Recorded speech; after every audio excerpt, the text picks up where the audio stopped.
Again, our theme is getting ahead of ourselves, and this is my essay called Ninja Feet. In 1999, my friend Aaron Adler pointed at my shadow, which shot out diagonally from my shoes in the slanting sun. Just pretend your shadow is a ninja waiting to help you, he said, and then he walked away and went his way and I went mine. I didn't want to walk in the dark by myself, and I had told him so. In the dark, my eyes are obsessed with all the things I can't see, the sounds I might have heard. So that night I watched my shadow, watched it jump and fade with the streetlights, watched how it clung to the end of my feet. And through the streets of Norman, Oklahoma, it was me and my ninja, past college parties and quiet alleys to my own dark house. When I was little, I would walk to school looking at my feet and not talking. Now people do this on purpose, and we all call them shoegazing hipsters, but that's not what I was at age 7. At 7, I thought little beyond my feet, and I knew myself and I knew the sidewalk cracks.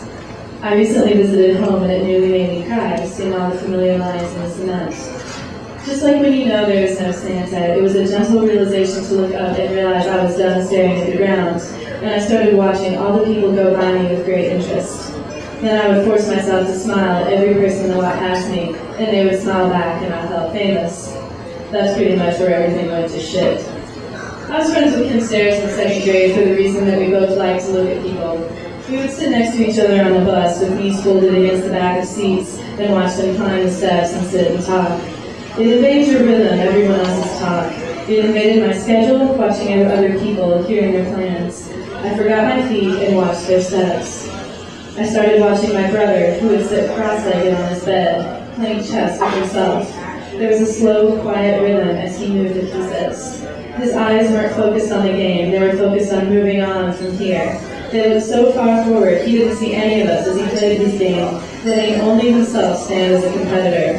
His pieces moved slowly, the sound of felt thudding forward and back, and then the quiet of thought in between. My steps went forward then, trying to catch up with him. I took my standardized test at age 13, won awards, and spent Saturday afternoons at the public library dreaming of college. My mail was glossy brochures, and I wrote out notebooks of college pros and cons in alphabetical order. Then I would arrange the college's lexicographical order.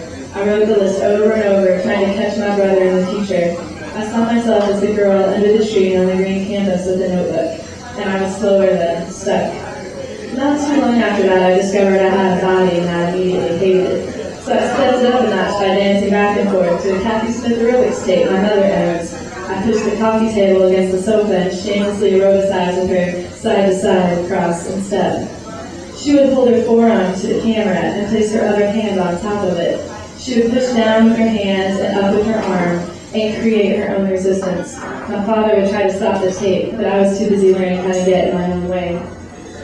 I didn't realize how important that step was that I learned with Kathy Smith, but it was. I learned that the fastest steps can be coupled with the most resistance, and I learned that nowhere more than in college. In college, I did not sit under that tree. I started a business, learned startup money, and hired people, got an office in Colorado, and then I realized I forgot to apply for the loan correctly until about a month before we all moved.